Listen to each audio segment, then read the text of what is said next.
In 1980, the world stepped into a new era without any fanfare. There was no single signal, no precise turning point. It was more like the accumulation of several movements happening simultaneously in different corners of the planet, that in hindsight formed something resembling a starting line.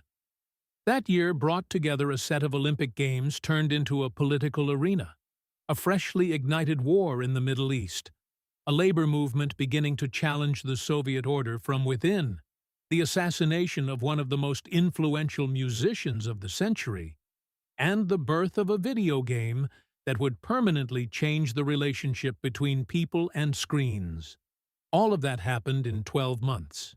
It is a good place to start understanding the 80s. The backdrop of the year was the Cold War, that permanent state of tension between two superpowers that since 1945 had organized global politics like an enormous chessboard. The United States and the Soviet Union never faced each other directly, but their decisions shaped everything. The governments they backed, the wars they funded, the alliances they built. And in December of 1979, the Soviet Union had done something that pushed that tension to a new level. It invaded Afghanistan. Officially, it was an intervention to prop up a struggling Allied government. In practice, it was an expansion of Soviet control into a strategically critical zone, at the doorstep of Central Asia and close to the Persian Gulf. Washington read it exactly that way, and the response would come in the early months of 1980. President Jimmy Carter announced that the United States would not participate in the Moscow Olympics. It was an unprecedented decision, boycotting the Games as a form of diplomatic protest. The logic was straightforward. If the Soviet Union was going to host the biggest sporting event in the world, the countries that rejected its policy in Afghanistan were not going to hand it that platform. Several Western allies joined the boycott, though not all of them. West Germany, Japan, China, and more than 50 nations signed on. Others, like the United Kingdom and Australia, left the decision to their own delegations, and some athletes competed anyway under neutral flags or the Olympic symbol. The Moscow Games went ahead in July and August, with reduced participation but full competition. For the Soviet Union, it was a chance to project organization and capability. For many athletes around the world who were kept away, it was a painful loss. They had trained for years toward a moment that politics took from them. The Games happened, but they carried that invisible weight throughout. That image of an Olympics shaped by geopolitics would become one of the defining marks of the period. Thousands of miles from Moscow, in the Middle East, 1980 opened another front that would leave a deep scar on the decade. In September, Iraq invaded Iran. What followed was a war that would last 8 years and leave the region wounded for generations. To understand why, it helps to remember what had just happened in Iran. In 1979, the Islamic Revolution had overthrown the Shah and established an Islamic Republic under Ayatollah Khomeini. It was a radical transformation, a country stepping out of the Western sphere of influence and taking on a political and religious identity unlike anything else in the region. Saddam Hussein, who ruled Iraq, saw in that moment of upheaval an opportunity. Iran was weakened, its military reorganizing, and there were long-standing territorial disputes between the two countries, particularly over the Shatt al-Arab waterway, a strategic river border. Hussein calculated the war would be quick and decisive. It was neither. Iran resisted with a combination of revolutionary fervor and enormous human resources.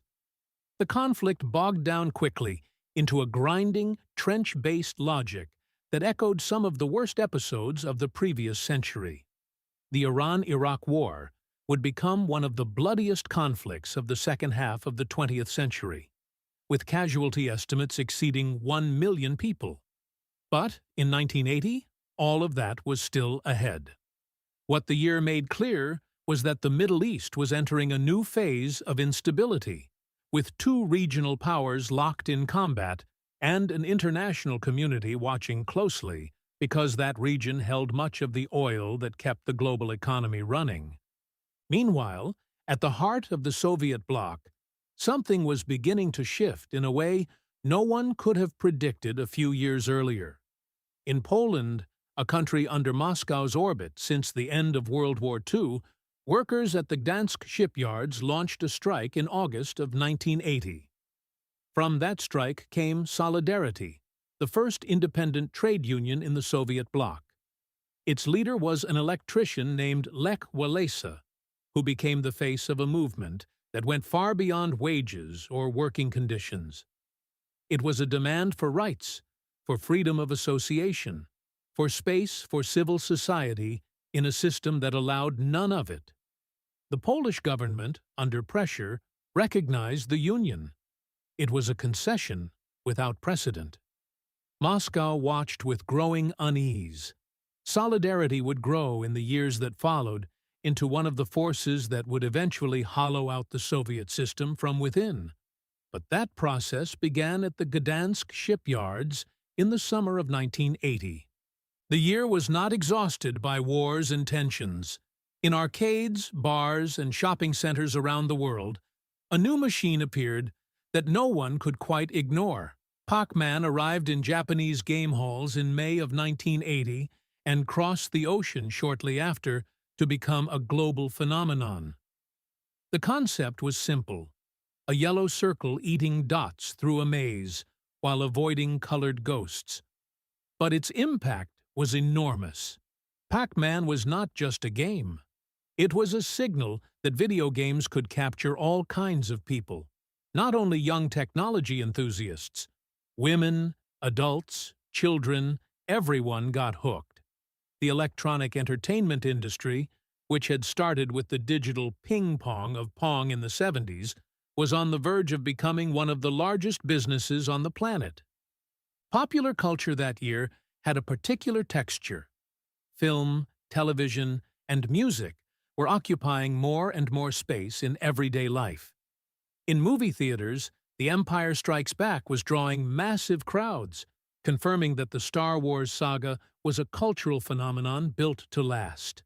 Television was beginning to evolve with new formats and longer broadcast hours, and music was everywhere, spanning everything from punk to reggae, from soul to progressive rock. It was the year the world was listening to AC/DC, who released Back in Black, one of the best-selling albums in history, recorded after the death of vocalist Bon Scott, with Brian Johnson stepping in to take his place.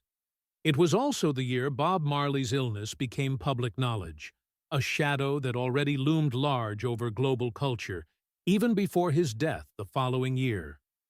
And then, in December, came the news that stopped the world for a few days. On December 8, 1980, John Lennon was shot and killed outside his apartment building in New York. He was 40 years old. He had been one of the members of the Beatles, the band that in the 60s had redefined what popular music could be, and in the 70s had built a solo career marked by songs that blended the personal with the political. Imagine, the song calling for a world without borders or wars was perhaps the most widely heard anthem of his generation. His death made no sense, as no murder ever does, and the reaction around the world was one of genuine, widespread grief. Thousands gathered in silence in Central Park. The impact ran so deep in part because Lennon was a figure who seemed to embody something people wanted to believe was possible: that culture could actually change things. That same month, Ronald Reagan won the presidential election in the United States by a wide margin. It was a significant and telling result. Reagan arrived with a clear message: less government, more market, and a hard line against the Soviet Union.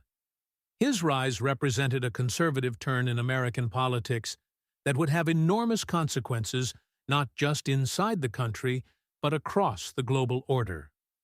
The relationship between the two superpowers throughout the 80s would be shaped in large part by the way Reagan understood the world. And that understanding was of a battle that had to be won, not simply managed. 1980 ended with a particular feeling in the air. It was not just the opening of a new decade on the calendar. It was a year that had shown, across every one of its fronts, the tensions that would define the next 10 years. The Cold War was alive and hardening. The Middle East was on fire. A labor movement in Poland had started pulling on a thread no one yet knew how far it would unravel. Popular culture was accelerating and becoming more global. Domestic technology was beginning to take up more room in everyday life, and Western politics had shifted toward conservatism in a way that would rewrite the rules of economics and diplomacy. All of it was present in those 12 months. The decade did not wait to show what it was made of.